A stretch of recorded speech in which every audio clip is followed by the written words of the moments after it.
কবে থেকে শুরু হতে চলেছে আইপিএলের 17তম মরশুম? 2024 আইপিএলের ফাইনাল কবে? বিস্তারিত জেনে নিন। আইপিএলের 17তম সংস্করণটি আগামী 22শে মার্চ থেকে শুরু হতে চলেছে। ডাব্লিউপিএলের সমাপ্তির মাত্র 5 দিন পরে শুরু হবে ইন্ডিয়ান প্রিমিয়ার লিগ। 2024 আইপিএলের ফাইনাল 26শে মে অনুষ্ঠিত হতে পারে, যা মার্কিন যুক্তরাষ্ট্র এবং ওয়েস্ট ইন্ডিজে হতে চলা 2024 টি-20 বিশ্বকাপ শুরু হওয়ার মাত্র 5 দিন আগে।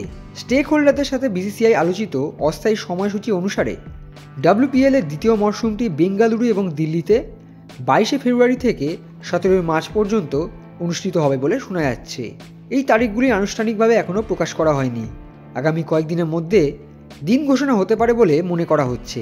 অন্যদিকে বিসিসিআই 22শে মার্চ থেকে 26শে মের মধ্যে টুর্নামেন্টটি শেষ করার কথা ভাবছে। চূড়ান্ত দিন ঘোষণা লোকসভা নির্বাচনের তারিখ ঘোষণার জন্য অপেক্ষা করা হচ্ছে। তবে বিসিসিআই ভারতে পুরো লিগ আয়োজনের বিষয়ে আশাবাদী। বিসিসিআই ইতিমধ্যে বেশিরভাগ ক্রিকেট বোর্ডের কাছ থেকে ফাইনাল পর্যন্ত খেলোয়াড়ের প্রাপ্যতা নিয়ে আশ্বাস পেয়েছে। যদিও 1 জুন থেকে শুরু হওয়া টি-20 বিশ্বকাপ শুরু হতে চলেছে। বর্তমানে বিসিসিআইয়ের প্রাথমিক ফোকাস ভারতের আইপিএল সফলভাবে শেষ করা।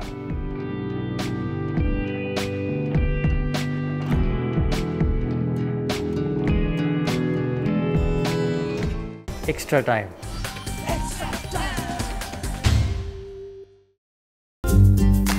লেটেস্ট নিউজ আর এক্সক্লুসিভ ভিডিওর সঙ্গে আপডেট থাকতে এখনই সাবস্ক্রাইব করুন আমাদের ইউটিউব চ্যানেল। বেল আইকনে ক্লিক করতে ভুলবেন না যেন।